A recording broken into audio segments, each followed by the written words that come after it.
O tempo do programa é curto para declinar o currículo de alguém como Gerald Thomas, que brinda letras e mídias com sua presença. Para a conversa, além de mim, a Gilda Corf Diegues, os habituais participantes, Terezinha Val e Ivo Lucchesi. E eu começaria, Gerald, com uma provocação. O que significa ser Gerald Thomas no mundo de hoje, como ele se apresenta? Pô, isso não é uma provocação, não. Estava esperando uma bomba, você me dá uma rosa. Olha, eu te digo uma coisa, eu estou cada dia mais confuso sobre o mundo de hoje. E te confesso que eu estou com 46 anos, isso nunca me aconteceu. Eu sempre tive muito orgulho de reconhecer os símbolos da modernidade, assim como eles iam acontecendo, progredindo, e te confesso que eu não entendo direito o fenômeno da internet ainda, desse falso colonialismo chamado globalização, dessa mudança repentina de proporções e de valores, é muito rápido. Então, por exemplo, você reconhece uma revolução burguesa, você reconhece uma revolução marxista, você reconhece os símbolos de um capitalismo que se diz capitalista, assim como o Milton Keynes ou Friedman, o mais moderno, ou Kenneth Galbraith. Então você reconhece a economia assim como ela é, vamos dizer assim, ensinada na London School of Economics. De repente acontece uma explosão nuclear dentro em classes que não eram sequer consideradas classes de acesso à cultura e classes modeladoras de cultura. Quer dizer, então, com armas como telefonia celular e um acesso ao computador, que hoje em dia qualquer pessoa pode ter, e isso abaixa, ou vamos dizer, alarga a banda e o denominador comum daqueles que fazem o produto que tem que ser veiculado por ele, é uma coisa muito confusa. Então, eu estou quieto, não estou falando nada.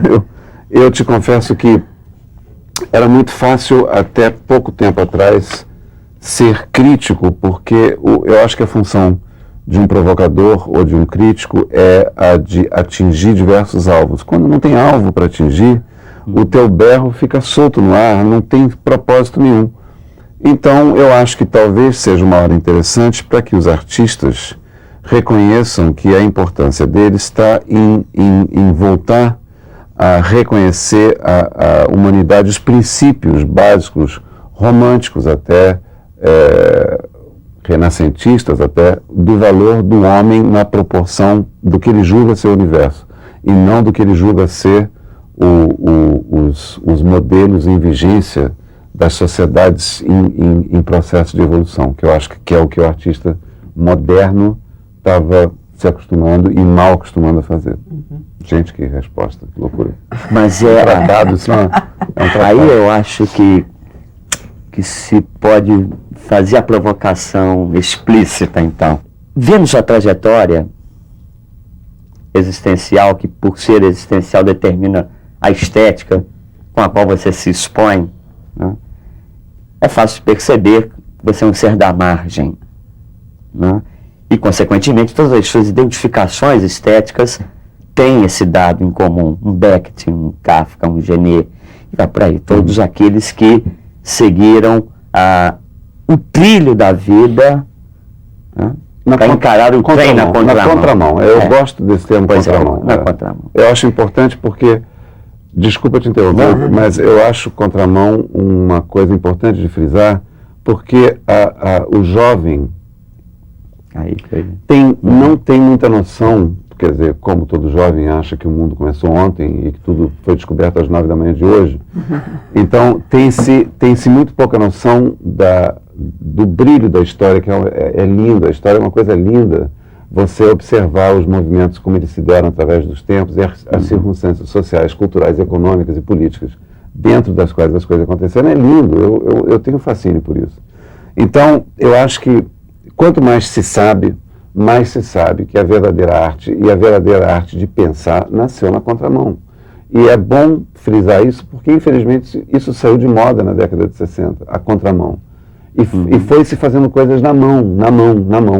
Então, é bom. Continua a tua pergunta, desculpa, eu só quis frisar. Desculpa, é você que fala, a gente pontua aqui. Ali. Não, mas é que você não chegou a formular a tua pergunta. Não, então a questão é a seguinte, mas como você disse agora, aí ela me desperta para um outro atalho. A arte sempre teve, bem ou mal, um mecenato ao redor dela. E os tempos de hoje não seriam diferentes aos da tradição, de modo que neles também o mecenato está. Porém, aí o problema. Quem exercia o mecenato outrora buscava, no financiamento da verdadeira arte, um prestígio para si. Então, o Papa, que agregava Michelangelo, o bom comerciante que financiava em Firenze um Leonardo da Vinci, eles recolhiam prestígio. O mecenato hoje, com a face do capital, empresa ou corporação, chega a você, te propõe, ou você chega a esse capital, propõe, se você é virtual, e ele te cobra não mais prestígio, porque prestígio a corporação já tem. Ela quer público e, portanto, quantidade.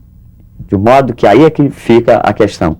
Como a arte da margem pode hoje fazer frente à lógica quantificadora que passa a ser a nova face do mecenato perverso? Olha, eu acho uma coisa assim, eu sou um pouco esquizofrênico no que diz respeito a isso. Ainda bem. Eu já fui extremamente contra o mecenato. Quer dizer, o mecenato estatal, por exemplo. Eu me lembro de escrever um artigo para a Folha de São Paulo há provavelmente 13, 14 anos atrás, onde eu era absolutamente contra a intromissão da verba pública na arte. Porque eu achava que isso causava um cabidismo de emprego terrível por parte dos artistas mais infelizes, mais frustrados, mas aqueles que tinham conexões com chavinhos, porque eram primos de algum ministro e alguma coisa. Eu achava que a única maneira da arte se libertar do compromisso com o sucesso ligado a uma empresa ou ao Estado era a de sobreviver através da bilheteria, vamos dizer assim. Depois, infelizmente, e tem dias em que eu não acho nada disso, e tem dias em que eu acho que, é uma loucura porque eu me proponho a fazer arte para muito poucas pessoas, tenho muito orgulho disso, porque estar na contramão significa desafiar o sistema, então eu não posso querer que o sistema vá me ver e vá me aplaudir. Então é uma contradição. Como é que eu quero que eu esteja lotado todo dia, quando na verdade eu estou brincando com os símbolos que irritam, quer dizer, essas pessoas. Então, eu acho, por exemplo, que o Maximiliano, o Ludwig, quando financiava Wagner, sabia que estava comprando uma briga. Sabia que estava comprando uma briga na própria Baviera e nos outros chamados condados da Germânia, do Império Austro-Húngaro daquela época. Eu acho que quando o Mozart recebia um financiamento, ele não se preocupava em devolver sucesso. Ele sabia que existia ali algum dom que poderia ser aproveitado por qualquer pessoa, porque qualquer ângulo é subjetivo. Eu acho que qualquer mecenato, assim como qualquer artista atrelado ao mecenato, ambas essas leituras têm que sofrer, no bom sentido, de uma semiologia, de uma análise semiológica. Porque tudo pode ser bom e tudo pode ser ruim, e tudo pode ser entre o bom e o ruim, que é uma escala gigantesca. Então, hoje em dia, se eu me atrelo a algum produto, por exemplo, eu tenho certeza que eu não preciso responder, eu tenho certeza, inclusive eles não têm coragem de me propor nenhuma já te linha. conhecem, Me claro. conhecem, e se eles me propuseram, quer dizer, se eles me convidaram, é porque eles estão abertos o suficiente para que simplesmente o meu nome atrelado a eles já seja suficiente. Mas jamais alguém me perguntou, me pediu para maneirar aqui ou ali, fazer uma coisa nessa direção, porque então, de uma certa maneira, para responder, A sua margem está preservada, né? eu acho que através da mas- história, Contramão. através da história tá, porque, por exemplo, na medida em que Beckett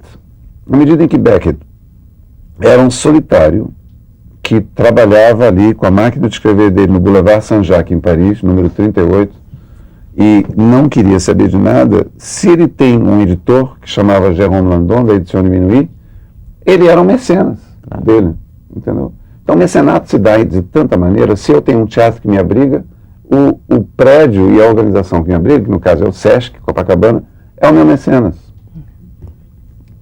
Eu ia aproveitar, já que tu falaste na questão dos símbolos, né? Houve a encenação de uma peça por ti, né, realizada, que foi Fausto. E eu acredito que haja... exatamente, mas eu digo, não, eu digo esta especificamente. O grau, grau, exato. Há uma questão aí que é do pacto, né, que se coloca como uma grande metáfora para o artista que ocupa essa margem, quer dizer, fazer o pacto, né, via Mefisto ou via o próprio Fausto, né, quer dizer, ser diabólico e ao mesmo tempo ser... Não, ao mesmo tempo não. Eu tenho uma visão muito clara sobre isso. Eu acho que o artista, e isso que é uma coisa que eu tento sempre recuperar, o artista é claramente um diabo. É um Mefisto. Ele é Mefistófeles. Eu acho que o pacto com a eternidade, com a sabedoria, é feito pelo público. Certo. A gente, supostamente, não é que a gente saiba mais, a gente não tem nenhuma fórmula, nenhuma chave, mas a gente tem o princípio da liberdade, que é a maior das chaves, entendeu? Então, tendo esse princípio da liberdade e tendo o princípio do conhecimento da alma, que de uma certa maneira é o que se estava vendendo ali, pelo menos no Fausto II de Goethe, o pacto é diário e é com a plateia, e a minha linha divisória é muito clara. Nós somos Mefisto, nós artistas, em termos de teatro principalmente. E o público sedento por eternidade e pela fixação de uma identidade e pela ingênua ideia de que você vai renovar o teu conhecimento diariamente, é uma coisa faustífica e pertence à plateia. Pensando no que foi dito, a questão do mecenas, a questão do diabo, eu fiquei pensando também numa referência anterior, quer dizer, referências, uma de Rosenfeld e a outra a da teoria do duende, do Garcia Lorca, né? Quer dizer, que a questão da genialidade, a questão da criação na arte, o duende que existe em nós, em cada artista, né? E é esse diabo que está no autor, no diretor, está no ator, está no público. Essa relação que teatro é a referência com o público, é ação, né? Como você mesmo já disse, a questão de não adianta ensaiar, preparar, porque há um momento da realização ali, né? Adianta o planejamento, adianta o preparo, mas ocorre que o teatro é o ato, né? E a questão desse ato não ser uma situação aberta, e aí eu vou pegar a questão do mecenas, né, do mecenato, não ser aberto a um grande público, pensando ainda num Guimarães Rosa, que lá no Miguelim, né, teria dito, o Miguelim pergunta à mãe, o que é teatro, né? E aí a mãe diz, bem, teatro é assim como um circo de cavalinhos, né?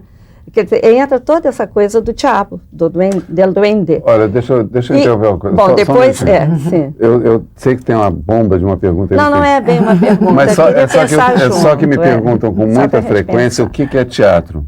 E eu digo assim, teatro é qualquer lugar onde você paga um ingresso para entrar. Porque teatro é o que a gente faz o tempo todo. Mas a formalização desse ato se dá através de um ingresso e um número de uma cadeira. Não, pois eu acho que é isso mesmo, o caminho da pergunta ia por aí. Ou seja, fechadas as salas, né? E já que o público também é uma pequena parte do público é que vai a teatro, né? Infelizmente. E no Mas sempre teatro assim, que sempre tem foi. a contramão, ainda tem menor número, né? Daqueles que cultivam, que vão e não perdem, e vão acompanhando. Bem, se fecham as salas, uma grande parte da população nem vai sentir. E, no entanto, o teatro está aí na rua, por isso que eu trouxe coisa dos cavalinhos, né? Você estava dizendo que está em nós, o teatro é cada momento, é cada... Então, eu só queria que você desenvolvesse isso, ouvir Mas, olha, você eu não falar. acho ruim, eu acho muito bom que seja feito para poucas pessoas, porque se o teatro da contramão acabar sendo um teatro aceito por todo mundo, ele vira mão. Não. Não é? Quer dizer, Mas a pergunta se não bate. 600 carros virarem na contramão, aquilo acaba sendo a mão. Oficial. Então, mas eu não digo a mão porque o governo, a lei estabelece isso. Eu digo mão porque esse é o consenso, esse é o denominador comum de uma população em termos de gosto, em termos de demanda cultural, vamos dizer assim. Eu acho que nesse sentido os tempos não mudaram. Se você pegar uma grande arte estatal do século passado, ela era uma elite, quer dizer, tudo bem, aquela sala tinha, você vê um teatro barroco, por exemplo, não tinha mais do que 520 lugares. Um teatro rococó não tinha mais do que 300 lugares. Aí é que começaram a aumentar as salas, mas o mecenato também tomou uma outra atitude, tomou a atitude da popularização. E aí o chamado teatro da contracultura ou da contramão teve que achar salas menores, foi na virada do século, que foi, por exemplo, um cara como Meyerhold que começou a descobrir estábulos ou fábricas que não estavam mais em uso, e o teatro começou a penetrar em áreas que não foram concebidas para serem teatro. Isso começou a detonar uma nova necessidade de uma nova técnica, porque já que você não tem acústica, não tem coxia, você tem que desenvolver uma nova maneira de se comunicar com o público, porque a voz não chega mais lá. Os gestos começaram a crescer a partir disso. A biomecânica começou a se desenvolver, porque a linha de visão já não era mais a mesma de um palco italiano. Então, você entende como a teoria da evolução do Darwin, numa floresta, e a evolução de um bicho que caiu a bomba atômica, ele não tem mais verde nenhum para comer, ele tem que começar a se acostumar a comer grão de areia. E assim ele vai se acostumando, o corpo dele vai mudando. O teatro é a mais moldável de todas as artes, exatamente por ela ser ao vivo, e porque um grande ator, fazendo Hamlet, ou fazendo Próspero, ou fazendo sei lá o quê, num grande texto tem que lidar com uma tosse ou um espirro da plateia. Então, Ou com o celular. Não, isso eu não admito, não. Eu admito o espirro, eu admito tosse, não admito o celular. Mas a verdade é que ela é uma arte que se considera sacra e sacralizável, e não é nada, ela é mundana, é plebeia, é uma arte plebeia. A gente não escolhe o nosso público, graças a Deus ele escolhe a gente.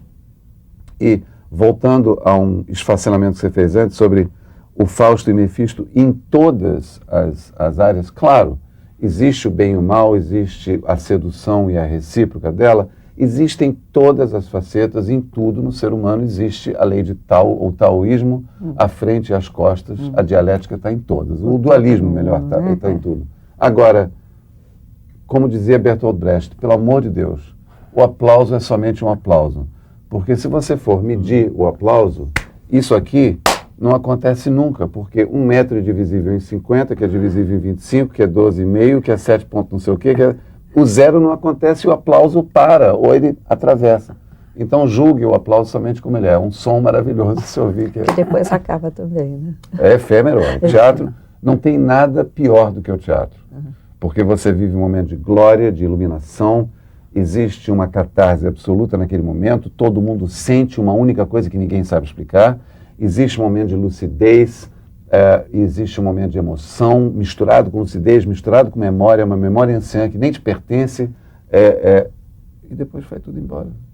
E você jamais poderá repetir aquela história, porque aquela história precisa de todos aqueles símbolos que a gente usa no palco, a luz, a música, a interpretação, a figurino. E você contar, puta, ontem foi uma loucura, você nem imagina.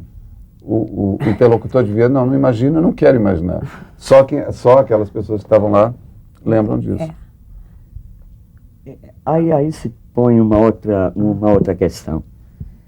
Reconhecemos todos, ou pelo menos os que têm bom senso, reconhecem que o horror está posto. Mas o que fazer diante dele, né? Paralisar-se ou insistir na contramão? E em insistindo na contramão, se percebe que o horror, ou do horror, pode vir a epifania. Quem está na contramão e casado ou cumpliciado com a arte, está tendo uma matéria-prima vigorosíssima, uma substância de primeiríssima qualidade, exatamente porque diante dele está uma massa cada vez maior que compõe a face do horror. Eu queria fazer esse gancho com um dos seus últimos trabalhos, não o último, mas um dos últimos, Ventriloquist, que, para minha surpresa, recebeu, talvez seja um dos seus trabalhos de maior aceitabilidade. Isso me preocupa. Porque ele opera uma ambiguidade. Ele diz coisas gravíssimas, ele expõe o ridículo das pessoas, cuja reprodução se encontra em grande parte na plateia e ela vai ao orgasmo. Quer dizer, ela não se aceita estar se vendo ali. Ao contrário, eu acho que ela gosta. Não, ou ela gosta. É isso que eu queria Eu acho provocar, que existe um masoquismo terrível, ao mesmo tempo existe um sadismo dentro desse masoquismo. De novo, uma coisa que está dentro da outra sempre. O público adora o que há de pior no comportamento dele próprio. Mesmo. Eu acho que e de novo, não é nada novo isso, eu acho que isso é uma coisa recorrente através da história. A sujeira e a fofoca, em todas as sociedades, são o fator predominante. Algumas sociedades tomam uma certa cautela em suprimir ou oprimir a fofoca. Outras, como as sociedades latinas, e agora também os Estados Unidos embarcou por isso, quer dizer, a Inglaterra também, glamorizam a fofoca. Mas o que é a fofoca? Se não um estágio perverso, eu chamo ele do diabo sem ereção, um diabo impotente dentro de cada pessoa, que nada mais é senão a vontade absoluta de ver o fracasso no vizinho, de ver o horror acontecendo na família do lado, mas você está, de uma certa maneira, lidando com um potencial fracasso teu. Então eu acho que alguma maneira ou de outra, se alguém se espelha em teatro, ou se espelha em teatro, por bem ou por mal, ele nunca é um experimento por completo.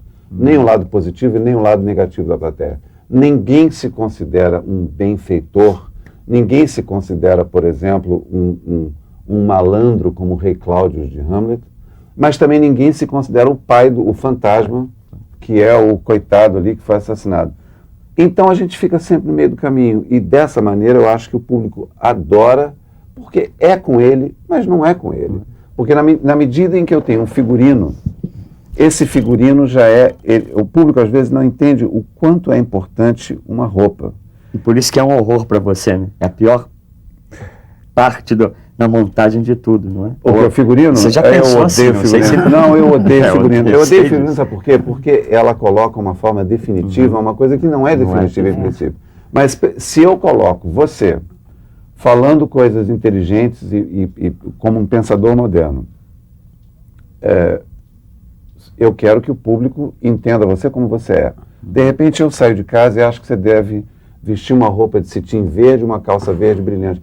Eu mudei você de tal forma que esse símbolo passa a não representar você. Então as pessoas vão ter uma outra plataforma a partir da qual julgar você. Então eu não estou sendo mais honesto com aquilo que eu falei. Então se eu escrevo linhas, se eu escrevo frases que vão estar na tua boca, assim como você está me dizendo agora, com isso vinho e isso cinza, você está se apresentando como um ser. Eu vou e altero o exterior desse ser, na verdade eu estou interferindo com o interior desse ser muito mais do que eu acho.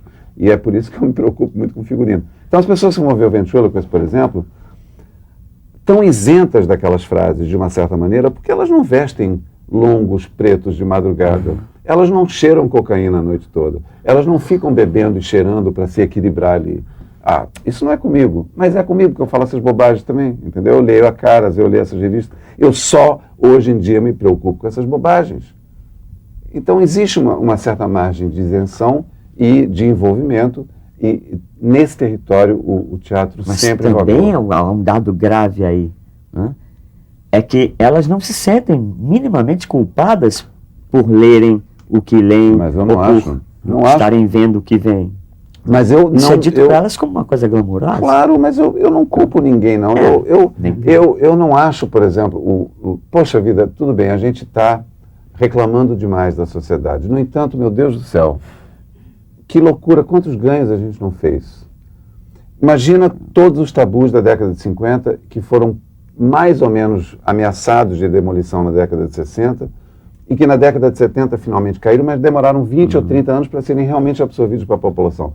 Hoje temos um sistema liberal pelo qual a gente tanto lutou nas passeatas anti-Vietnã, anti-establishment da década de 60 nos Estados Unidos. Meu Deus, do que a gente está reclamando? Hoje em dia um casal gay segura as mãos e anda pela rua e não é apedrejado. Ou em algumas instâncias é, mas como maioria não é. Meu Deus, isso é um ganho, pelo amor de Deus. Hoje em dia a gente tem uma sociedade, pelo menos superficialmente liberal, mas esse superficialmente também atinge o lado que era o lado massacrante. Eram superficialmente atacados. Hoje são superficialmente deixados em paz. Então, que maravilha, eu posso fazer o meu teatro em 8 países do mundo, um casal gay tem o direito de viver dessa maneira, você tem uma certa tolerância em todos os aspectos da sociedade, porque não existe um único tabu de pé. Tem um lado muito ruim nisso. Quando a gente acreditava que tinha tabu, era ótimo, porque caindo os tabus vai ser uma loucura. O problema é que os tabus caíram e não tinha nada atrás deles. É mais ou menos o que se dizia da censura. O governo militar vai acabar a ditadura, vão abrir as gavetas, vai ter loucuras. Tinha nada. Ao contrário, a proibição do regime da ditadura fez com que os artistas tivessem que procurar termos semiológicos e trocadilhos para poder dizer o que diziam. Apesar de você, afasta de mim esse cálice, e tantas coisas assim. Acabaram sendo brincadeiras que acabaram transformando a língua portuguesa e causando um trampolim de evolução na língua portuguesa por simplesmente um único motivo: a proibição proibição de não poder dizer tudo aquilo que você queria dizer. No meu caso, particularmente, como falaste, né, no público e nessa experiência única, né, de que o teatro necessita, inclusive, para ele se realizar, eu queria explorar um pouquinho essa tua experiência agora no SESC, que são os solos secos, em que tu colocas a plateia, né, vendo o teatro em se fazendo. Eu sempre tive eu sempre fiz ensaios abertos. Em Nova York, quando eu dirigia no La Mama, era uma espécie de obrigação, fazia parte da tradição do La Mama. Quartas e quintas eram os ensaios abertos. Isso deixava com que o público tivesse um acesso não temeroso do teatro. Porque eu tenho um pouco de medo de qualquer arte que é temida e chamada inacessível. Então fica uma coisa... um pouco mitificada. Mitificada, ainda parece uma igreja, aquela coisa de ouro, que você não sabe muito bem a vida misteriosa dos padres e das freiras. É uma coisa muito estranha, eu não quero nada disso, não. Eu gosto muito da ideia de que o meu trabalho e o trabalho dos meus atores possam estar contaminando, no bom sentido, contagiando outras pessoas, desenvolvendo talento de pessoas que de outra maneira não estariam ali, ou que acham, porque muita gente acha até hoje que para chegar num certo lugar no teatro você precisa fazer coisas, precisa ter conhecimentos, precisa ter uma relação pessoal. Não é nada disso. O talento é uma coisa que é desenvolvida a partir de uma troca muito rápida de ideias. É muito espontâneo, é muito... É como um trovão que acontece ali. Então, essa vontade meio didática de transformar o teatro numa experiência viva, um laboratório vivo, como era chamado na década de 60, ou numa fábrica, ou numa cozinha, como a cozinha moderna hoje é feita de vidro. Você vê os caras preparando tudo. A cozinha de antigamente era uma coisa suja, você não podia ter acesso, porque o óleo era guardado em latas de tinta. Então Deus sabe que o camarão ficava do lado do detergente. Hoje em dia, nas melhores cozinhas do mundo. Você entra em Nova York ou em Paris, você entra pela cozinha, você vê aquela beleza, você tem uma confiança maravilhosa naquilo que você vai comer. Ninguém está escondendo nada. Eu queria que o público entendesse, o público que fosse ao Solo Secos nas quartas-feiras, entendesse que o teatro também não precisa ocultar nada. A magia acontece em outro plano. Não acontece no plano do segredo, daquilo que a gente mantém afastado deles, e sim uma coisa que acontece através da combustão, da combinação entre todos os... Agora, o público mesmo que está vendo isso, eu tenho a pena porque eles estão vendo o que a gente chama de bloco 1, 2, 3. Eles perdem o que acontece aqui no entrebloco, porque realmente... Vocês não imaginam, é uma loucura. Só se fala bobagem. A gente chegou ao cúmulo de falar aqui do que a gente come, do que a gente não come. No próximo bloco no próximo entre-bloco a gente vai dizer quantas vezes a gente vai ao banheiro por causa daquilo que a gente não come e daquilo que a gente come. Eu estava tentando dizer que eu me livrei de um vício, eu estou tentando me livrar de um vício horrível, que é serotonina. Serotonina é um vício. Chocolate é um vício, é uma gordura terrível, mas isso... vai gerar uma polêmica muito grande, e a Nestlé vai me cortar o patrocínio. Pois é, mas em relação a essa questão mesmo do teatro, né, com o público, você também tem, e é didático, teria também, acho que tem, né, com certeza, a intenção de formar plateias. Tenho. Quer dizer, os jovens. Não, plateias não. Plateias não. Pessoas de teatro. Pessoas de teatro, e no sentido também de que ele vá ser um multiplicador, na verdade, né? E o outro lance, quer dizer, que é essa da contramão, que é essa sátira de que há um público que se vê, não se reconhece, está vivendo numa linha de ambiguidade, sou ou não sou, né? E que tem toda uma trajetória desde lá o início da comédia, né? A gente vê isso, o Gil sendo o autor de corte e fazendo a sátira da corte dentro do próprio... O Shakespeare também. Pois mas eu estou pensando aqui em língua portuguesa, teríamos Gil Vicente, né? E Shakespeare teve toda uma sustentação burguesa para manter o seu teatro e fundar essa tradição no teatro inglês, coisa que o teatro português, por outras questões históricas, políticas e tal, também deixou de ter, né? Acabou por não poder ter. Né? O português é muito dissimulado. Veja só, uma questão mesmo, acho que é uma questão mesmo o português é um fracasso, cultura. Houve a contra-reforma, né? Eu acho que ele não pode também abolir esse outro dado. Né? Então, há dados aí que eu queria só que você falasse, eu fico pensando junto, eu não estou perguntando nada. Mas falar sobre o que agora? Sobre isso, quer dizer, essa formação... Não, eu não concluí, deixei em aberto. Quer dizer, essa coisa da formação, essa intenção, quer dizer... Há uma postura que, de qualquer maneira, é um projeto para mudar, quer dizer, não, tornar-nos contramão também. Não a todos. Não é nesse sentido, não é no sentido ideológico, não. Eu faço uma coisa puramente prática. Por exemplo, eu me lembro que, como eu comecei a minha vida, a minha carreira, como é que eu coloquei em prática o meu talento, vamos dizer assim. E como é que eu cheguei aonde eu cheguei? Quais foram as vias que eu otimizei para isso? Se eu não tivesse batido em determinadas portas, se eu não tivesse ido a certos lugares, eu jamais teria chegado aqui onde eu cheguei. Aqui no Estácio, por exemplo. Então, eu fico pensando, bom, muita gente, por exemplo, eu sei que meu nome gera medo, algumas vezes, um excesso de mitificação, uma impenetrabilidade, não vou chegar. Eu vejo como as pessoas chegam e tremem e me dão um papel na mão e meu Deus. E eu digo, gente, que loucura, eu vou fazer um lugar onde eu fico exposto, junto com o meu elenco às quartas-feiras, e mostro, não ideologicamente, eu não quero criar outros dialotomas e nem quero continuar o trabalho da Ópera Seca em outro lugar, de jeito nenhum. Quero mostrar que é possível dar vazão ao teu talento através da prática. Só. Mas o que eu digo é isso mesmo, pela vida. É isso que eu estou dizendo. Eu gosto de expor esses mecanismos.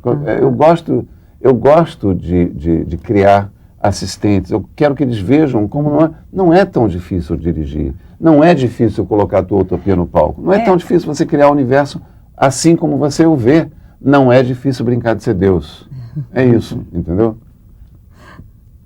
Mas há uma questão aí que me parece que todo o seu trabalho é nesse sentido, né, da desconstrução, inclusive dos próprios mitos. Da iconoclastia, não é a destruição dos mitos, exato, na destruição dos ícones, porque os ícones acabaram ficando de cera, não são verdadeiros. Os ícones nos quais o público acredita hoje não tem mais nada a ver com a realidade, porque o público não tem informação suficiente. Ninguém sabe quem é Zeus. Ninguém sabe quem é Mercúrio, ninguém sabe nada. Os deuses gregos, as lendas romanas, por exemplo, fala-se no iluminismo, fala-se em renascentismo, fala-se em modernismo, fala-se em pós-modernismo. Ninguém ou pouquíssimas pessoas têm noção real do que quer dizer isso. Pós-modernismo, que é um termo que é contemporâneo ao que está acontecendo a gente, não é explicável, sentível por pessoas que estão dentro do caldeirão, por exemplo. Então, eu acho importante ter um lugar onde uma pessoa que é associada ao trabalho teatral pós-modernista desconstruir essas prateleiras e deixar claro como é. Começou com Descartes, começou com Nietzsche, é lá em Descartes, é aqui perto em Nietzsche, foi com Fausto, foi com Goethe, ou foi com Schiller, ou foi com a carta que os dois trocavam, ou será que foi com Weimar, foi a República de Weimar, foi com a Bauhaus, ou será que foi depois da guerra, será que Duchamp que fez isso? Então, existe uma confusão muito grande, uma confusão metropolitana e filosófica sobre o que é modernismo e pós-modernismo. A racionalidade moderna começou com quem? E eu acho que essas coisas todas se perderam por causa desse abominável lixo cultural que só gerou fofoca e só está atrelado a quem é casado com quem nessa porcaria de televisão, quem trepa com quem é casado com quem traiu quem, essa bobagem. Capas e capas e capas de revista para isso. Muita informação. É bom a gente ter um buraco ali em Copacabana, chamado Sesc Copacabana, onde algumas premissas ainda são discutidas e que lidam com a cultura geral. Não estou nem sendo acadêmico nem específico, não. Só quero lidar com algumas coisas básicas, como, por exemplo, Platão, Aristóteles, Aristófanes, e Sófocles e algumas outras pessoas. Não há, impressionante, desculpa, eu estou interrompendo o próximo bloco, mas eu dou muita palestra em escola de teatro no Brasil e eu tenho que dizer no mundo inteiro, e não é o Brasil tão diferente assim. As pessoas que estudam teatro hoje em dia no mundo, eu te digo sem a menor, no 4º ano de teatro, eu te digo com toda certeza, 65% não sabe quem foi Jean Genet. Jean Genet. E 30% dessas turmas todas que eu falo de teatro leram porque tiveram que ensaiar uma única peça de William Shakespeare. Então, eu tenho trabalho pela frente. Com certeza. Tempo da fala a mais e justa do Gerald me detonou uma outra questão. Isso diz respeito talvez a tragédia maior em que esteja mergulhada essa endeusada contemporaneidade. E essa eu reconheceria como marcada pela perda de algo profundo. Essa perda nomearia de a morte do êxtase. Mas ninguém sobrevive com a morte de si. Então, o que tomou lugar, identifico como sendo o culto ao prazer banal, em que tudo é rápido, tudo é fluido, num regime de contaminação, do deperecimento, na verdade. Eu até lembraria, a título talvez de um xiste inexpressivo, que esse êxtase perdido, que tanto a arte sinaliza, está sendo sucateado por uma pílula de prazer também, com igual duração, êxtase, cujo efeito também é nenhum. Sem dúvida. Essa questão é bíblica. Essa questão é bíblica. Quando Moisés estava ali no alto do Monte Sinai por 40 noites e 40 dias, a população aqui embaixo enlouqueceu. Orgia, carneiro de ouro, bezerro de ouro, falta de credibilidade, falta de crença, suicídios em massa, doenças mil, exatamente igual. Quer dizer, não tem... Então, por exemplo, eu acho que a gente vive hoje nada mais, nada menos do que uma decorrência de um dos pactos mais bonitos e mais filosóficos. Infelizmente, ele derrapou e caiu do acostamento, porque o pacto era lindo. Era um pacto de parar de endeusar e parar de tentar materializar o imaterializável que é Deus, quer dizer, ou seja, não tentar achar uma forma para Deus e acreditar que o Deus existe dentro da gente. Isso também deu uma outra coisa, o processo do artista, do criador, que parou de ter uma relação com a natureza, parou de ter uma relação com as coisas e começou a ficar olhando para dentro, olhando para dentro. Olhando para dentro, ele começou a existencializar esse ato. Ele começou a colocar em dúvida a questão em si de promover um ato. Ele começou a colocar em dúvida a questão de se ver aquilo. Ele começou a colocar em dúvida o público e a validade daquele ato. Então, a coisa começou a ficar tão fragmentada e tão autofágica que houve um divórcio radical entre público e criador. O criador foi cada vez mais se autocodificando, se tornando difícil, lidando com pequenos códigos que só ele entendia, referências pequenas literárias ou filosóficas ou artísticas que só ele entendia, e o público foi cada vez mais se afastando, se divorciando dele. Isso acontecendo, esse processo autofágico acontecendo dessa forma, é evidente que quando a gente quer voltar, a gente não tem credibilidade para isso, porque a gente está cheio de referências. Não entendi isso, não entendi aquilo, não entendi aquilo outro. Quer dizer, quando o Duchamp coloca os ready-mades ali no centro da arena, em 1911, no Armory Show, e o público fica abestalhado com aquilo, claro, não entende um urinol no lugar de uma paisagem. O público em Nova York ou na Pensilvânia não estava acompanhando o que estava acontecendo no construtivismo russo ou no futurismo russo, não tinha um Malevich, essa informação não tinha naquela época. Então, de repente, o americano tem que lidar com um banco e uma roda de bicicleta em cima, uma gaiola cheia de pedaços de mármore dentro. O que fazer com aquilo? Eu não quero mais saber disso, eu vou voltar ao meu próprio prazer, que é a questão da orgia, tão lindamente retratada por Schoenberg na obra Moisés e Arão, que é o ventriloquist. O ventriloquist nada mais é do que o que acontece nas areias do deserto, nas areias arenosas e inférteis de um deserto, o deserto criativo, o que eu quero dizer com aquilo. Eu acho que Schoenberg também tinha essa metáfora na cabeça. O deserto seco, infértil, de uma era que fez um pacto lindo, mas que desandou. E esse desandamento, evidentemente que dá em cápsulas de prazer instantâneo, supostamente, e não muito duradouro, e que gera o contrário, porque essas drogas todas geram uma profunda depressão quando acabam o efeito.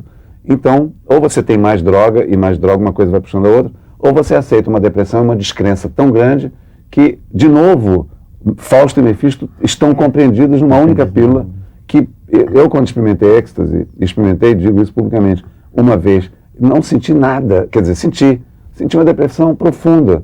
Então deve estar atrelado a algum ritual de música, de bate-estaca, não sei. Eu até tentei ir para uma obra onde estavam batendo estacas mesmo, mas achei um som horrível e fiquei mais traumatizado ainda. Nunca mais tomei êxtase, mas enfim, ainda há tempo para tudo.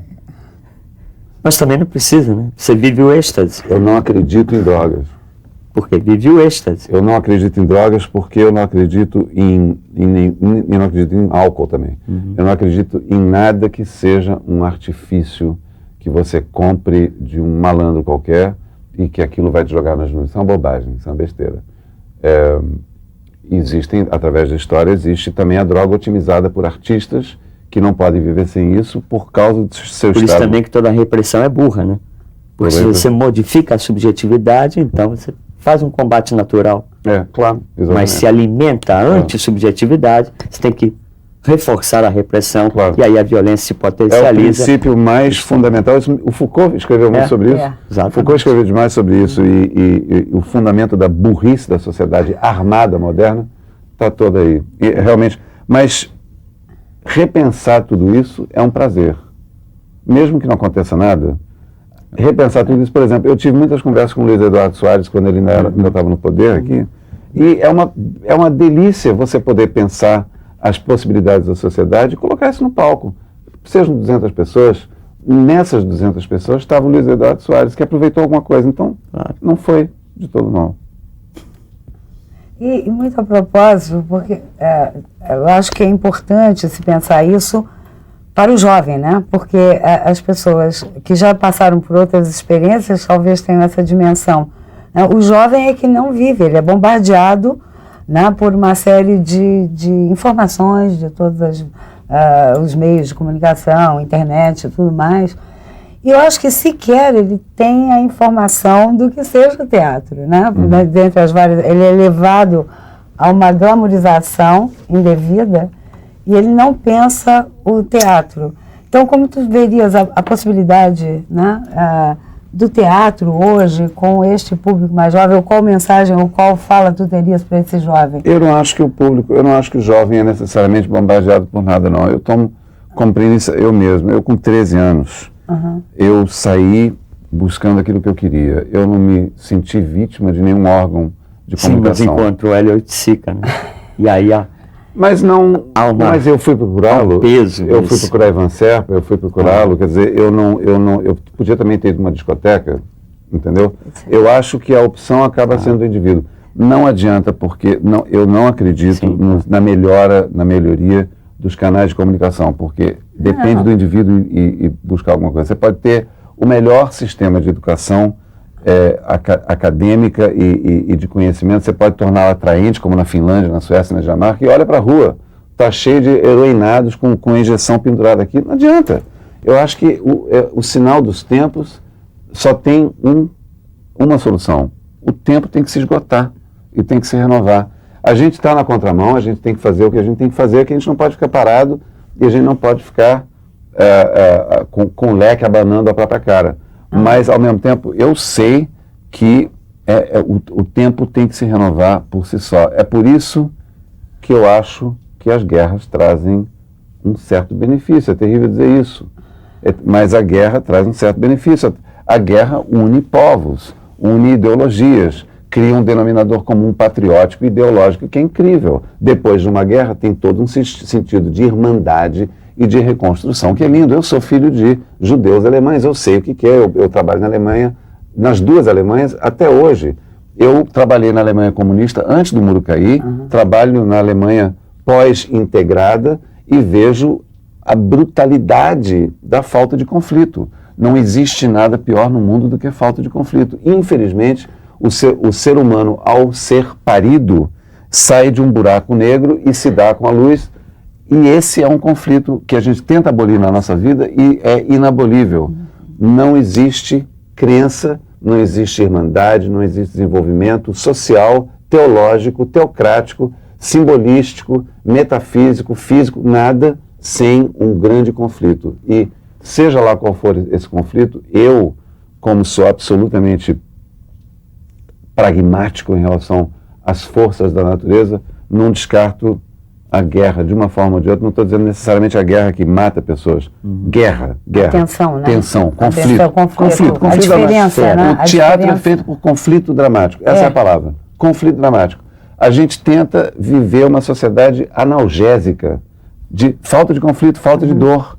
Estou com dor, vou tomar alguma coisa. Supressão dos sintomas. Eu sou um pouco mais homeopático do que isso. Eu sou através da vivência dos sintomas e da otimização deles. E eu não sou candidato a prefeito. Não, é porque meu número não é 15, nem 11, nem nada. Que pena, mas também que bom. Pelo amor de Deus. Mas que também é porque dessa crise aí, se pensarmos dialeticamente, né, que vem um outro estágio que poderá transformar, vir a ser transformado. Então é sempre um projeto de futuro. Quer dizer, o conflito gera a possibilidade. Quando os alemães criaram né? o provérbio, o gramado do vizinho é sempre mais verde que o teu próprio, queriam dizer metafisicamente que o futuro é sempre melhor do que o presente. Né? Mas é um mito que a gente tem que... eu digo no próprio Ventura, tem o mito do passado e tem o mito do futuro. Mas o que é o futuro? Os dois são bons, e só existe um que é o presente. E que já não é, né? Na hora que a gente tomar conta dele, ele já passou. Pelo amor de Deus, não fala isso. Aí se quiser desenvolver. Mas não, infelizmente, o nosso tempo se esgotou. Tá vendo? O tempo já foi, esse programa já foi. Mas graças ao videotape, alguns podem guardá-lo na gaveta. Um sonho da eternidade. E aí o que acontece? A cor vai saindo, vai virando aquela coisa preto e branco, no futuro vai estar tudo arranhado, mas pode passar para DVD também, não tem problema. Eu, antes de encerrar o programa, só queria lembrar ao público que temos um e-mail, não há problema, eu também sou fumante, Nós temos um e-mail, letrasemídias@estácio.br, né, que aceita... .com.br? Não, só .br. Estácio.br? Vocês sem são um domínio, são um domínio da internet? Bom, essa parte técnica, eu te confesso Não que tem não como? é Não tem nem minha net? praia. Não, todo mundo estranho. Estranho. Mas... É por isso que não chegam os e-mails. Né? Vocês ficam aqui, pô, a gente não recebe nada. Claro, está faltando o .com. Mas, Geraldo, só queria agradecer muitíssimo a tua presença para essa belíssima conversa que nós pudemos ter aqui e aguardando a todos para um próximo programa, deixando sempre aberta a possibilidade. Adorei, eu adoro esse tipo de bate-papo. Acho ótimo. Não acho nada. Pode achar. Eu fico pensando no tempo. Não, eu acho bom, acho construtivo, acho que deve... Isso que eu estou fazendo nas quartas-feiras lá, o Solo Secos, de uma certa maneira, esse tipo de programa também é de encorajar de alguma maneira as pessoas, porque eu sinto pelos jovens que chegam até mim um desespero de causa tão grande, uma falta de saber como fazer para chegar lá. Então, eu digo, o mundo não é só Seattle, não. Existe Seattle, mas existe o resto do mundo também. O mundo não é só a Microsoft, pelo amor de Deus. Inclusive, o nome Microsoft foi dado pela mulher do Bill Gates no dia da lua de mel. Micro e soft. Bom, nada mais a complementar. Acabou. Muito obrigada.